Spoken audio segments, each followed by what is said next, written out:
Hello Aman, very good evening, welcome to फिलो।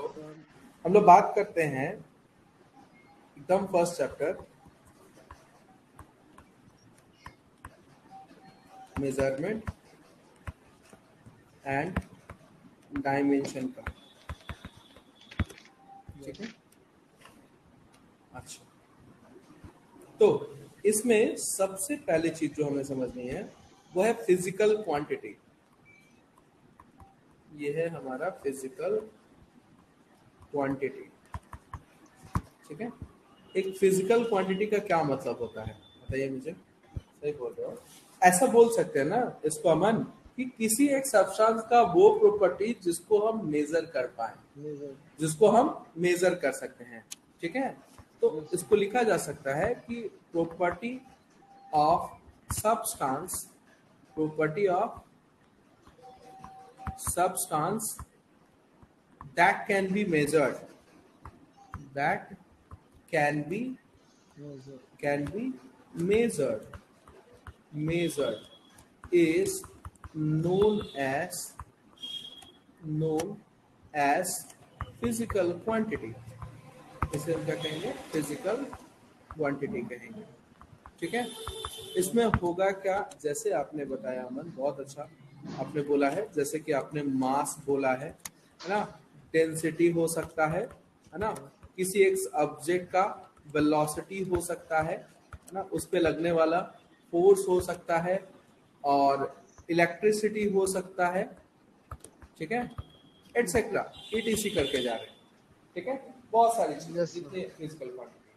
अच्छा, ये जितने फिजिकल क्वांटिटी है ना, इनको दो कैटेगरीज में डाला जाता है। एक होता है फंडामेंटल और दूसरा होता है डेराइव्ड। सबसे पहले हम लोग बात करते हैं फंडामेंटल की। ठीक है, तो बात करेंगे फंडामेंटल की, फंडामेंटल क्वांटिटी। यस।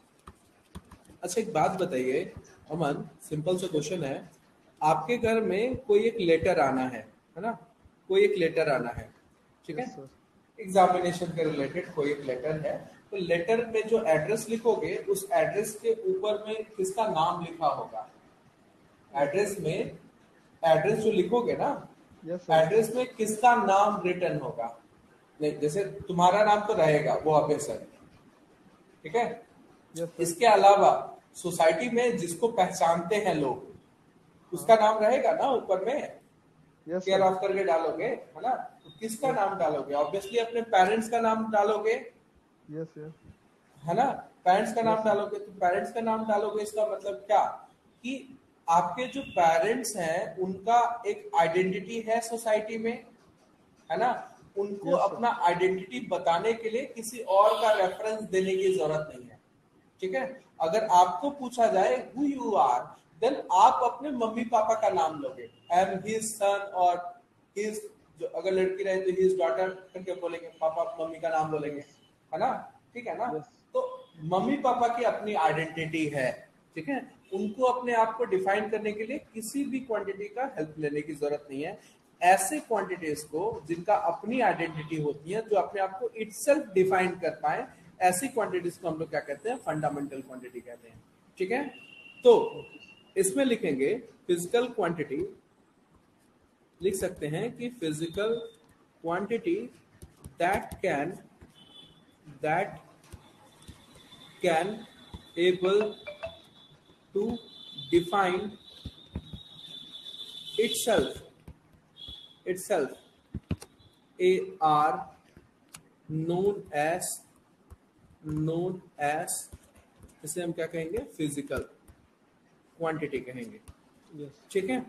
तो इंडिया में हमने जो सिस्टम फॉलो करते हैं उसको हम कहते हैं मैट्रिक सिस्टम। ठीक है। यस। और इंडियन मैट्रिक सिस्टम में तीन क्वांटिटीज को फंडामेंटली माना गया था, तीन क्वांटिटीज को लिया गया था। ठीक है। जिसमें आता है कोई एक सब्सटेंस का, कोई एक रॉड का लेंथ हो गया, यस सर। मास हो गया, एंड टाइम हो गया। इन तीनों को फंडामेंटली अपने आप से, अपने आप को ये रिप्रेजेंट कर सकते हैं। ठीक है। और इन क्वांटिटीज को मेजर करने के लिए हमने क्या बनाया, यूनिट्स बनाया। ठीक है।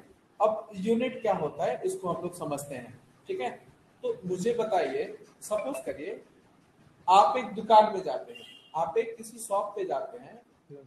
और शॉप पे जाके बोलते हैं अंकल भैया जो बोलना है ना, कि हमें क्या करिए 5 kg चावल दीजिए, ठीक है। Yes, sir. हमें क्या करिए 5 kg चावल दीजिए। True. व्हाट इट मीन्स, इसका मतलब क्या, इसका मतलब है कि केजी कोई एक कांस्टेंट है ना, Yes, sir. उसका आपको 5 टाइम्स चाहिए, ठीक है। तो ऐसा है, उसका आपको 5 टाइम्स चाहिए, ठीक है ना, सिंपल सी बात है ना। Yes. तो यूनिट कैसे डिफाइन कर सकते हैं, यूनिट को ऐसा बोल सकते हैं कि किसी भी एक फिजिकल क्वांटिटी को मेजर करने के लिए उस क्वांटिटी को एक फिक्स्ड वैल्यू से कंपेयर किया जाता है, ठीक है। वो जो फिक्स्ड वैल्यू जिससे उसको आप कंपेयर कर रहे हो, उस फिक्स्ड वैल्यू को ही उस क्वांटिटी का क्या कहेंगे, यूनिट कहेंगे। समझ में आया मेरी बात, Yes, आई sir. मेरी बात, ठीक है। तो अगर मैं कहता हूं यूनिट, तो यूनिट क्या होगा, लिख सकते हैं कि to measure any physical quantity, any physical quantity quantity that quantity that quantity must be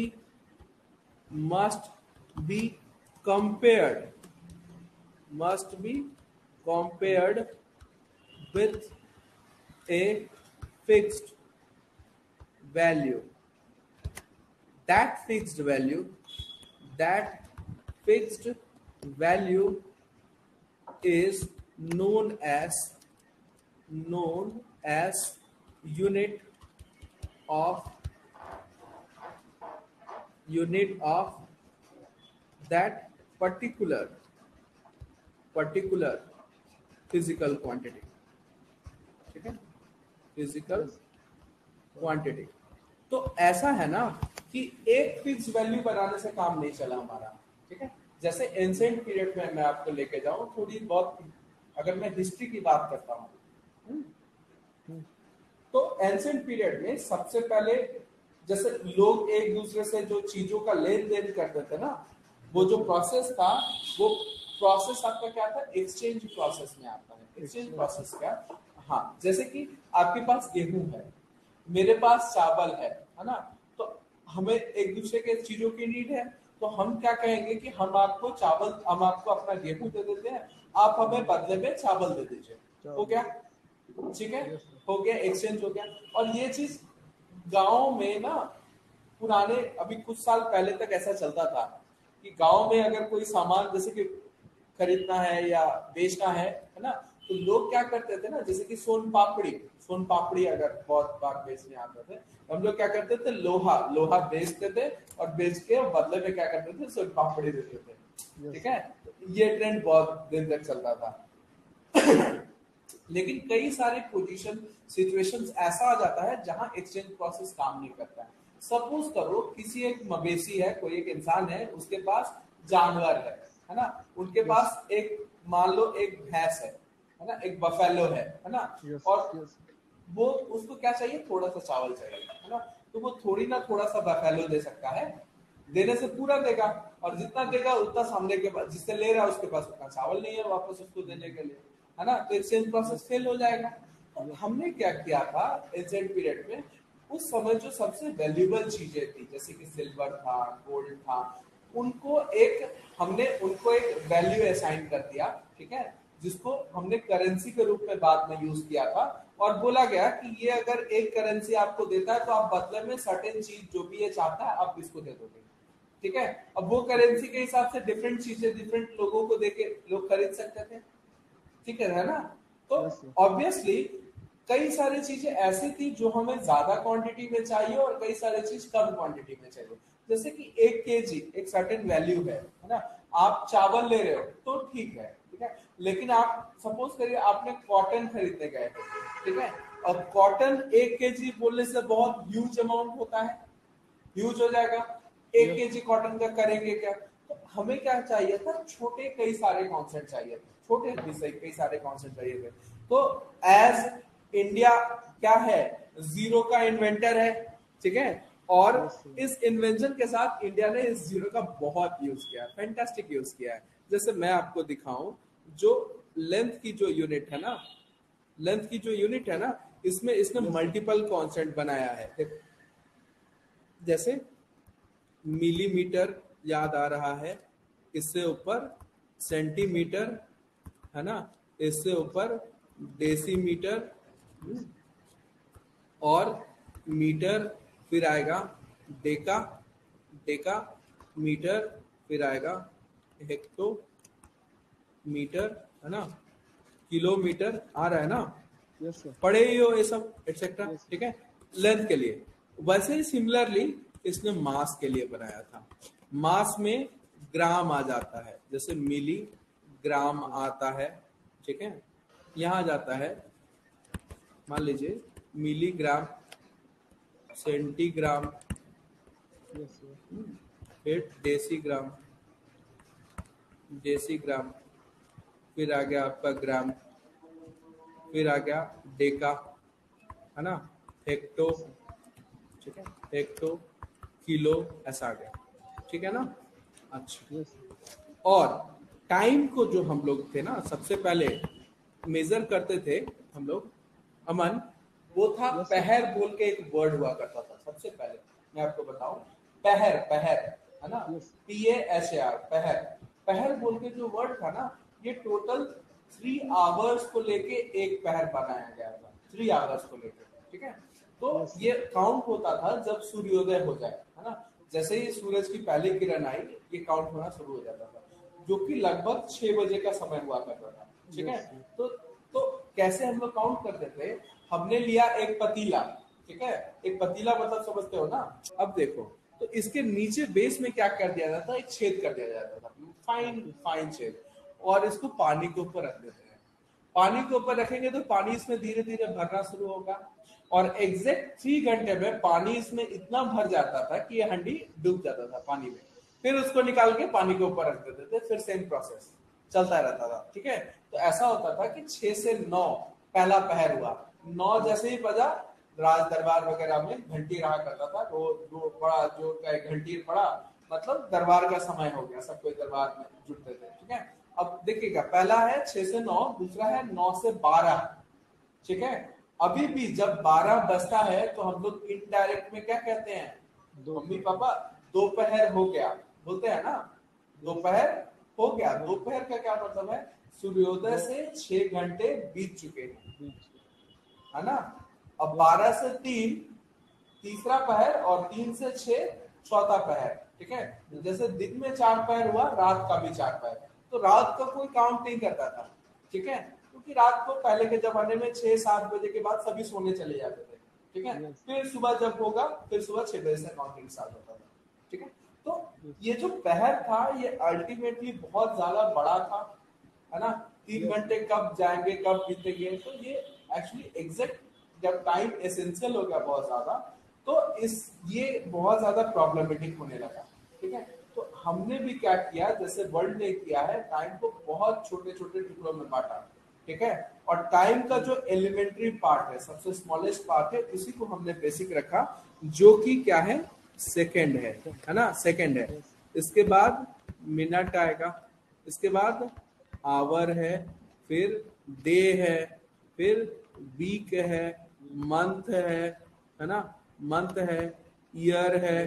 ठीक है, और इसके बाद डेकेड्स है, 10 साल का एक है, फिर 25 सालों का है, 50 सालों का है, 100 सालों का है, सेंचुरी, है ना। तो हमने यहाँ पे सिर्फ 2 सिस्टम बनाया था। ठीक है, 2 सिस्टम ऑफ यूनिट्स हमने इजाद किया था, 2 सिस्टम ऑफ यूनिट हमने इजाद किया था मन। एक था हमारे पास CGS, और दूसरा क्या था, MKS। क्या था, MKS। हाँ, तो CGS के बारे में आई थिंक पढ़े हो गए। अच्छा, तो C से क्या है, C लेंथ का यूनिट है, और ये C क्या है, सेंटीमीटर को रिप्रेजेंट कर रहा है। किसको रिप्रेजेंट कर रहा है, ये सेंटीमीटर को, है ना।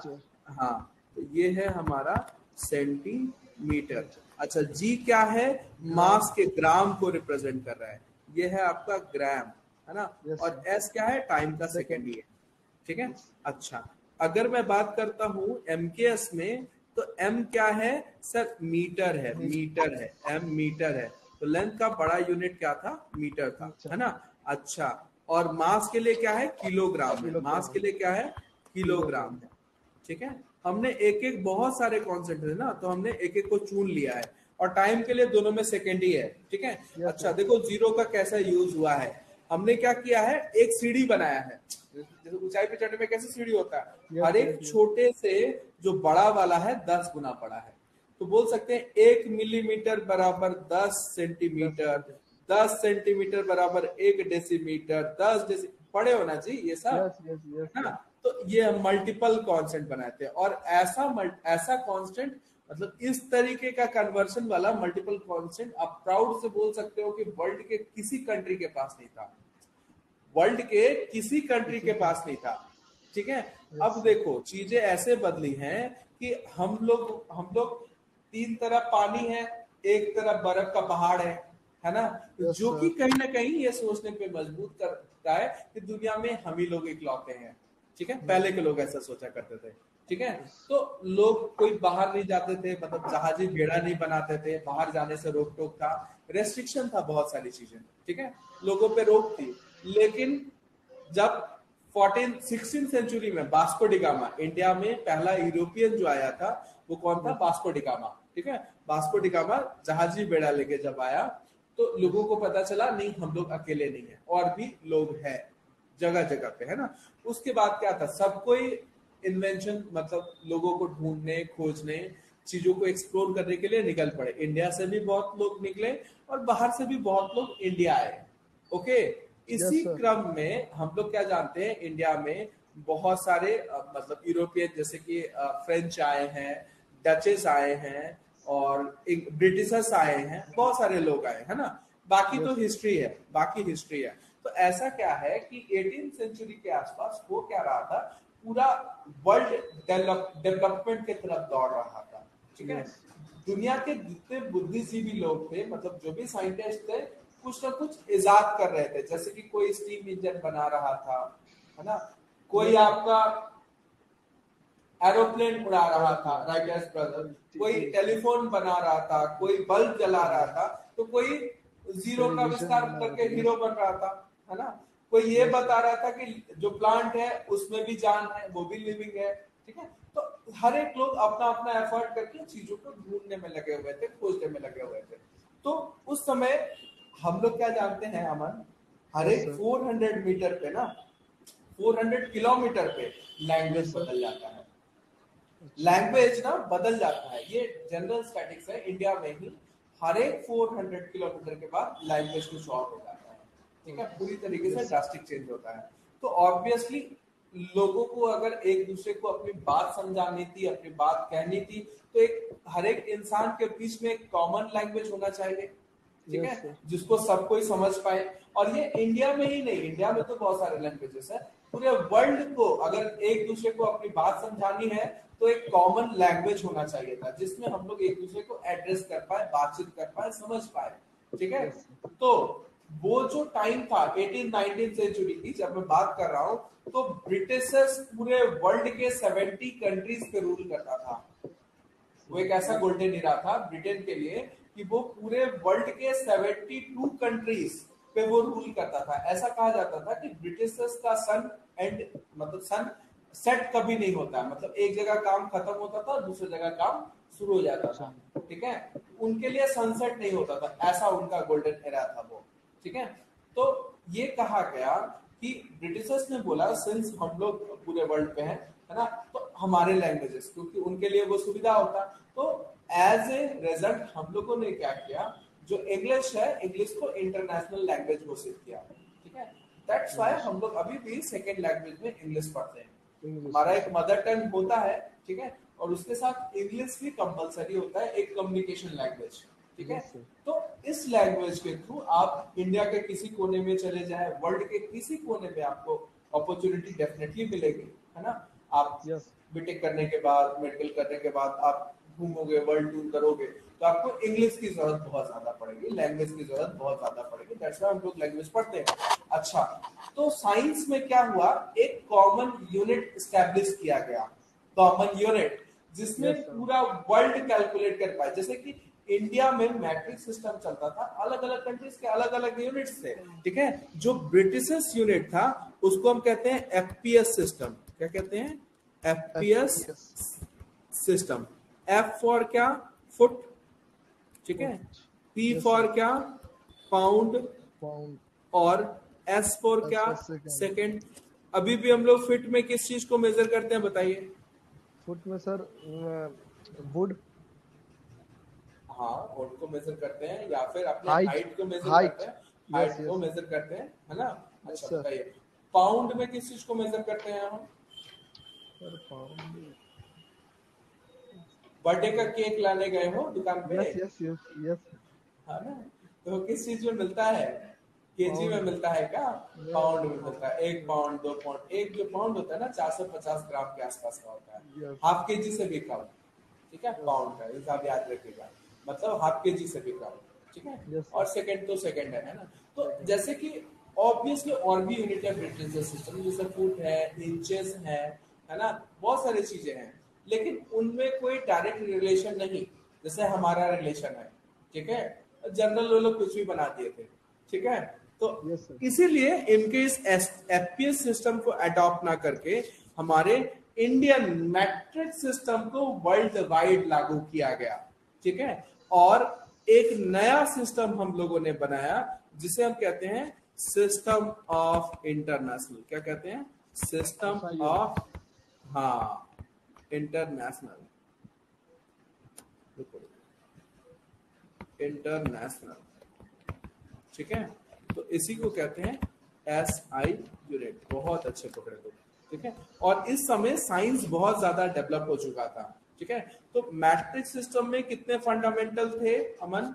3, ठीक है। मास, लेंथ, टाइम। लेकिन जब ये एसआई आया तो बहुत और सारी चीजें आ गई थी जो कि अपने आप को इटसेल्फ एक्सप्रेस कर सकता था, दिखा सकता था। तो इन सारे क्वांटिटीज को हमने फंडामेंटल में रखा और फंडामेंटल का नंबर 7 हो गया टोटल, ठीक है। तो मैं पहले का तीनों लिख देता हूं, जैसे मास था, लेंथ है, टाइम है, ये 3 तो है। इसके साथ आया टेम्परेचर, इसके साथ आया टेम्परेचर, ठीक है। और आया करंट, और आया करंट। इसके अलावा आया amount of substance, amount of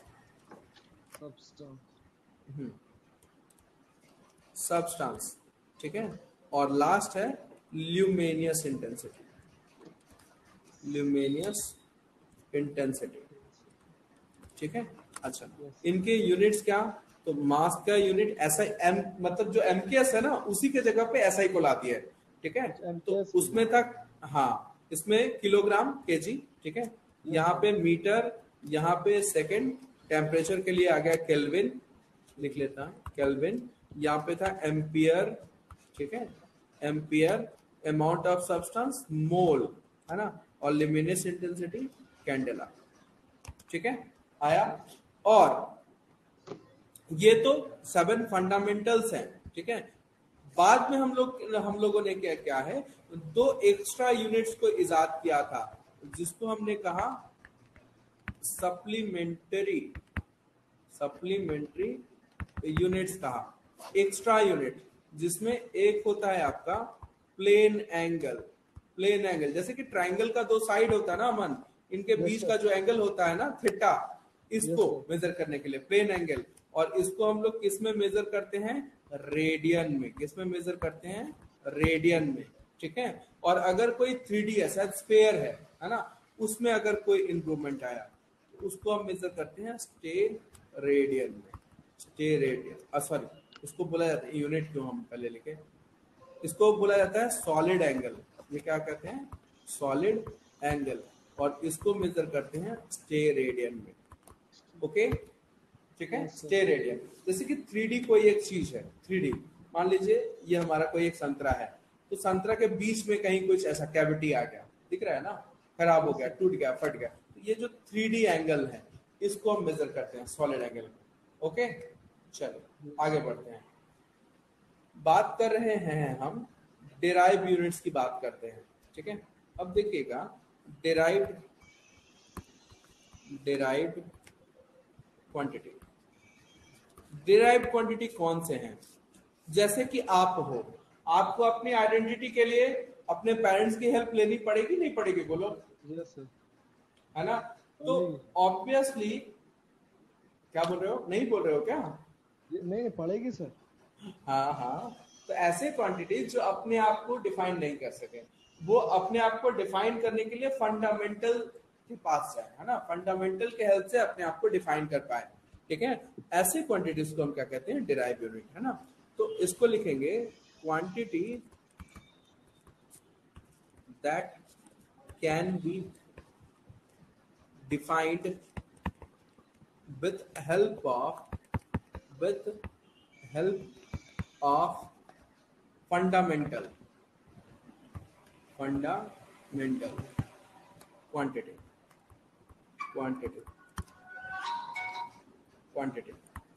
quantity that can be defined with the help of fundamental quantity is known as derived physical quantity,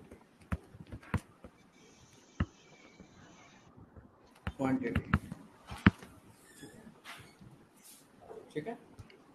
yes sir. जैसे मैं बोल सकता हूं वॉल्यूम। वॉल्यूम क्या होता है? किसी भी एक सब्सटेंस का area of base into height बोला जा सकता है। तो देखिएगा, एरिया में दो लेंथ इंक्लूडेड है कि नहीं? लेंथ और ब्रेथ, ठीक है?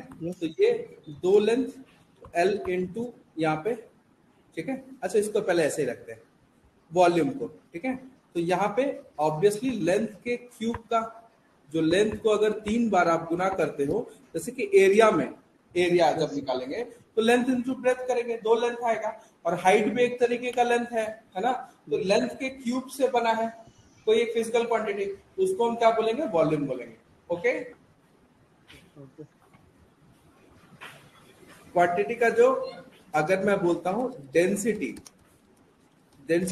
तो क्वांटिटी का जो मास है उसको अगर उसके वॉल्यूम से डिवाइड करते हैं, ठीक है? तो हमारा क्या आ जाएगा? ऊपर में मास है और नीचे में लेंथ का। अगर मैं कहता हूं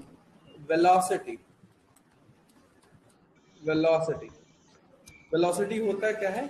अगर लेंथ को टाइम से हम डिवाइड करते हैं, ऑब्वियसली डिस्प्लेसमेंट बाय टाइम होता है ना, तो लेंथ को अगर हम टाइम से डिवाइड करते हैं, हमें क्या मिलती है? वेलोसिटी मिलती है। ओके, नेक्स्ट, अगर मैं कहता हूं मोमेंटम क्या होता है? कोई भी ऑब्जेक्ट के मास को अगर उसके वेलोसिटी के साथ मल्टीप्लाई करते हैं, ठीक है, तो ये अल्टीमेट आ जाता है मास, और वेलोसिटी में है एक लेंथ है, और लेंथ को डिवाइड किए थे टाइम से, ठीक है? ये है मोमेंटम। अच्छा, अगर मैं कहता हूं फोर्स, फोर्स क्या होता है? Mass into acceleration. हाँ, या मोमेंटम बाय टाइम ऐसे भी बोल सकते हो, एक्सेलरेशन भी हो सकता है, या न्यूटन के सेकंड लॉ से क्या हो सकता है? Change in momentum by time. तो मोमेंटम हमारा क्या है? मास है, ये लेंथ है, और एक टाइम आ गया, तो नीचे आ जाएगा आपका टाइम का स्क्वायर आ जाएगा। समझ पा रहे हो ना? नीचे टाइम का स्क्वायर आ जाएगा। अच्छा, इस फोर्स को अगर फिर से आप अगर लेंथ से मल्टीप्लाई करते हो तो हमें क्या मिलता है?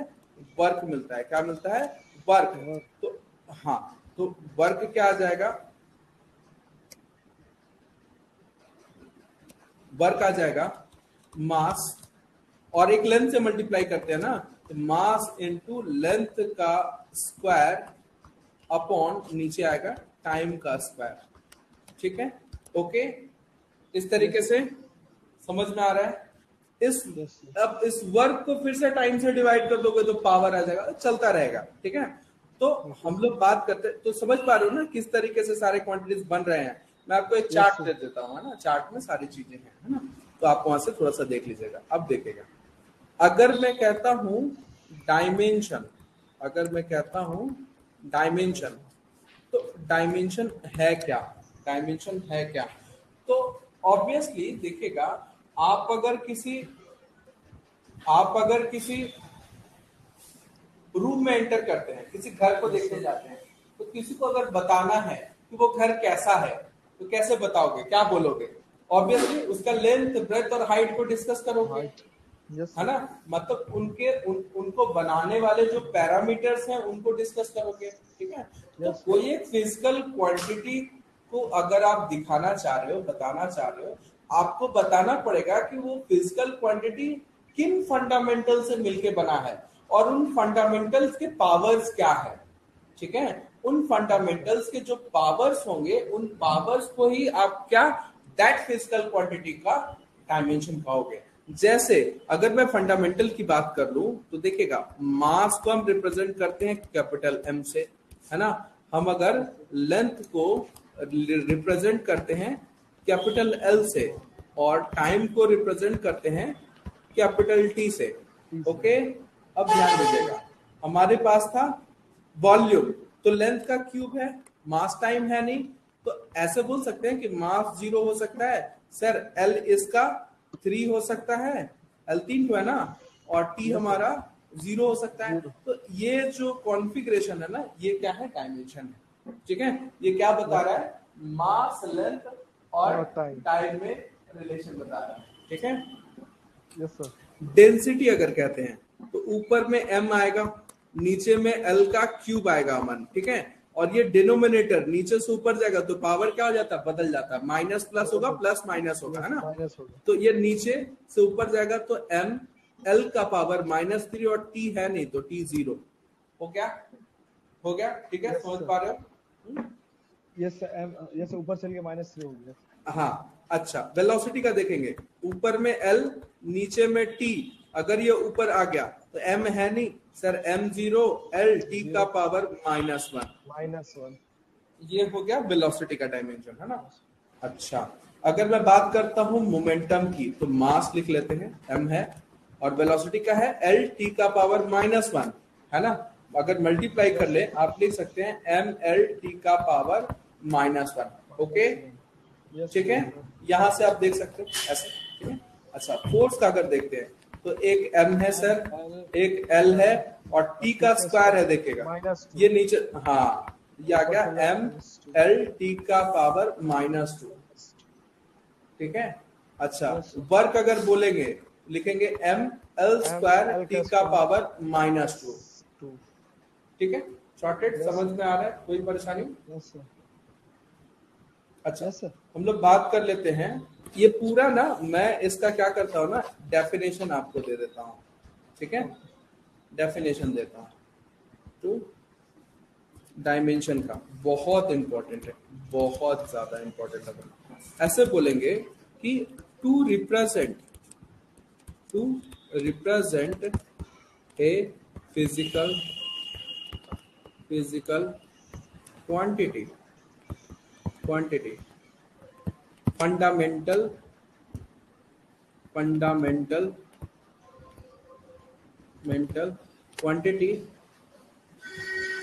quantities will have to raise some powers that powers are known as dimension of physical quantity, dimension of physical quantity, ठीक है? आया? तो डायमेंशन को हमेशा कैपिटल में ही लिखेंगे, डायमेंशन कभी स्मॉल अल्फाबेट में लिखेंगे नहीं, है ना? और हमेशा क्या रहेगा, कांस्टेंट रहेगा, ठीक है? कोई कॉमा वगैरह कुछ नहीं रहेगा, ठीक है? ओके। अगर आपको बोलता हूं डायमेंशनलेस, अगर मैं बोलता हूं कॉन्सेप्ट ऑफ डायमेंशनलेस, कोई एक क्वांटिटी का कैसा है, डायमेंशनलेस है, इसका मतलब क्या? जैसे m का पावर भी 0 होगा, l का पावर भी 0 होगा, t का पावर भी 0 होगा, जीरो। तो उसको क्या कहेंगे? डायमेंशनलेस। हम लोग क्या जानते हैं अमन, कोई एक नंबर है अगर उसका पावर 0 होता है तो उसका वैल्यू क्या होगा? 1 1 होगा। तो ऑब्वियसली m01, l01, t01 मतलब ये अल्टीमेट 1 हो जाएगा। तो डायमेंशनलेस क्या होता है? अगर किसी का वैल्यू डायमेंशन अगर 1 डायमेंशनलेस बोलोगे तो या तो 1 बोलोगे या तो बोलोगे m0, l0 और t0। समझ में आया? Yes sir. ठीक है। अच्छा, बात करते हैं जो पूरे दुनिया में 4 तरीके के फिजिकल क्वांटिटी है। ठीक है। सबसे पहला बोलते हैं डायमेंशनल डायमेंशनल कांस्टेंट। कांस्टेंट ये पहला हो गया। ठीक है। दूसरा आपका होगा डायमेंशनल वेरिएबल। वेरिएबल। ठीक है। तीसरा आपको हो जाएगा डायमेंशनल डायमेंशन लेस कांस्टेंट। समझ रहे हो? Dimensionless constant. और लास्ट लिखेंगे डायमेंशन लेस वेरिएबल। बोरिंग लग रहा है क्लास अमन आज का? No sir, no sir. अच्छा, ठीक है। देखिएगा डायमेंशन लेस कांस्टेंट क्या? ऐसा फिजिकल क्वांटिटी जिनका सर्टेन डायमेंशन हो, ठीक है, और उनका वैल्यू लेकिन हमेशा क्या रहे? फिक्स रहे। उनका वैल्यू हमेशा क्या रहे? फिक्स रहे। समझ पा रहे हो? ठीक है। Yes sir. तो इसको मैं एक सेकंड देता हूं, पहले अंडरलाइन कर लूं। इसको लिखते हैं having dimension. Having dimension. Dimension होगा yes sir. and also have fixed value। ठीक है। अब देखिए इसके एग्जांपल में क्या क्या हो सकते हैं। इसका एग्जांपल हो सकता है इसका एग्जांपल हो सकता है यूनिवर्सल ग्रेविटेशनल कांस्टेंट। परिचित हो इससे? इसको कैपिटल जी से रिप्रेजेंट किया जाता है, न्यूटन्स लॉ में आता है ना? अच्छा, यस सर। और आता है universal gas constant. Ideal gas equation पढ़े हो, है ना? कैपिटल आर से इसको रिप्रेजेंट किया जाता है, कैपिटल आर से, है ना? एटसेट्रा करके जाता हूँ, ईटीसी लिख के जाता हूँ। ठीक है। चलो नेक्स्ट बात करते हैं हम लोग डायमेंशनल वेरिएबल। ठीक है। Having dimension. डायमेंशन तो होगा, having dimension, but do not have fixed value. Do not have fixed value. इनका वैल्यू फिक्स नहीं है, वैल्यू बदलता रहेगा, है ना? इसके एग्जाम्पल में क्या बोल सकते हो? इसके एग्जाम्पल में बोला जा सकता है जैसे कि फोर्स बोल सकते हो। फोर्स होगा, वेलोसिटी होगा। अरे किसी पार्टिकल का वेलोसिटी कुछ भी हो सकता है, 10 मीटर, 15 मीटर, 20 मीटर, 50 मीटर, कुछ भी हो सकता है। डायमेंशन है ना? फोर्स, ठीक है, वर्क एटसेट्रा ईटीसी मार के जाते हैं। ठीक है। चलो नेक्स्ट हम बोलते हैं कि डायमेंशनलेस। तो नॉट हैविंग डायमेंशन। डायमेंशन नहीं होगा, नॉट हैविंग डायमेंशन, डायमेंशन नहीं होगा, but have fixed value. But have fixed value. Fixed value. ठीक है। इनका मान क्या रहेगा? फिक्स रहेगा। ठीक है। डायमेंशन कुछ नहीं है। इसका एग्जांपल में क्या आ जाएगा? जैसे कि पाई, इससे पढ़े हो, जानते हो पाई? Yes sir. पाई क्या होता है? 22/7 या 3.14 अप्रोक्स। वैल्यू फिक्स है ना? Yes sir. अच्छा, ई पढ़े हो? ई एक एक्सपोनेंशियल फंक्शन है जो कि क्लास 11 में आता है मैथ्स में। इसका मान होता है 2.27।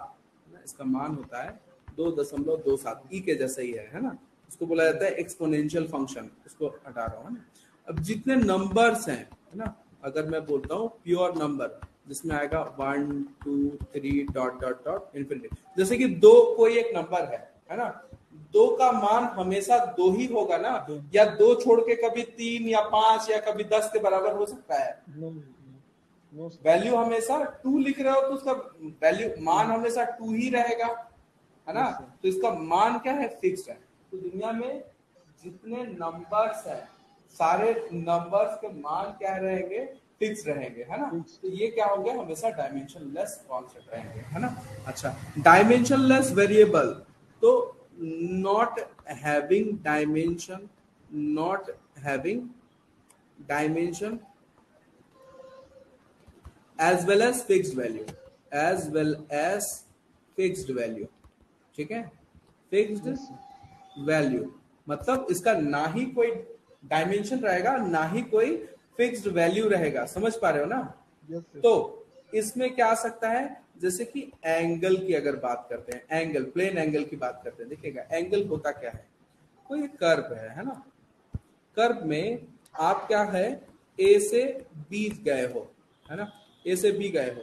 अब इसका रेडियस देखो आर है, ए से बी ये आपका आर्क है ना, और ये आपका रेडियस है ना, रेडियस है, ठीक है। और कितना एंगल सेट किए हो, थीटा, ठीक है, कितना एंगल सेट किए हो, थीटा। यहाँ पे जो एंगल होता है ना अमन, थीटा, ये होता है आर्क अपॉन रेडियस का, ठीक है। तो आर्क एक तरीके का लेंथ है और रेडियस भी एक तरीके की लेंथ है, दोनों ऊपर नीचे कट जाएगा और क्या आ जाएगा, 1 आएगा, है ना। तो ये ऑब्वियसली क्या होगा, डायमेंशनलेस। और एंगल का वैल्यू तो हो ही सकता है ना, कभी 15 डिग्री, कभी 30 डिग्री, कभी 50 डिग्री, कुछ भी वैल्यू हो सकता है ना।